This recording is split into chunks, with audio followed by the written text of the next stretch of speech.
हमेशा पाठशाला जाने से पहले जो है तुम 11 बजे तक खेत में सारा काम करोगे, और अगर किसी दिन काम ज़्यादा हुआ तो तुम पाठशाला नहीं जाओगे। वो उनकी सारी बातें शर्तें मान लेता है और वो जो है पाठशाला जाता है।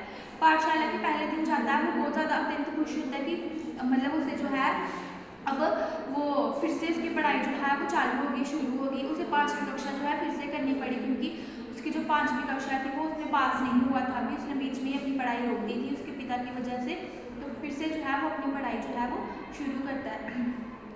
जब पहले दिन वो जाता है तो जवान नाम का एक लड़का होता है, वो बहुत ज़्यादा जो है वो होता है शरारती बच्चा होता है।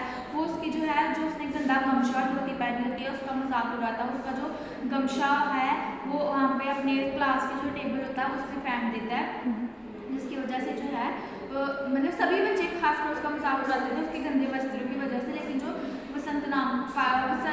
जवान नाम का जो लड़का था वो उसका ज़्यादा खिल्ली उड़ाता था। फिर वो उसने तब से सोचा कि वो पाठशाला नहीं जाएगा।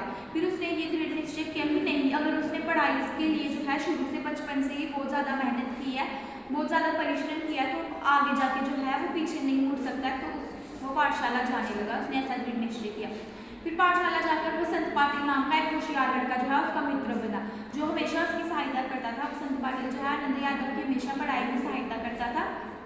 वे उसको जो है वो उसमें गणित में बहुत ज़्यादा अच्छा था, लेकिन दूसरी ओर जो आनंद यादव थे वो गणित में बहुत ज़्यादा कमज़ोर थे।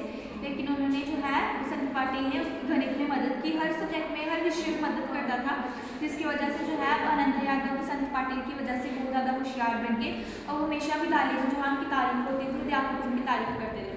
अब बात करते हैं हम उनके मराठी टीचर की। हाँ, सोन लगेकर उनके मराठी अध्यापक का नाम था। सोन लगेकर जो है वो मराठी भाषा के अध्यापक थे, लेकिन उसके साथ जो है उन्हें गाने कविता बहुत ज़्यादा अच्छे से आते थे। उन्हें पता होता था कि छंद कहाँ पे प्रयोग करना है, अलंकार कहाँ पे प्रयोग करने हैं, लय कहाँ पे प्रयोग करने हैं, ताकि कविता में जो है वो सुंदरता और आए। वो कभी कभी पढ़ाने के साथ साथ जो है कभी कभी कविता और गाने सुनाते रहते थे, जिसकी वजह से जो है उसका आनंद यादव का मन भी जो है वो कविता और गानों में बहुत ज़्यादा लग गया।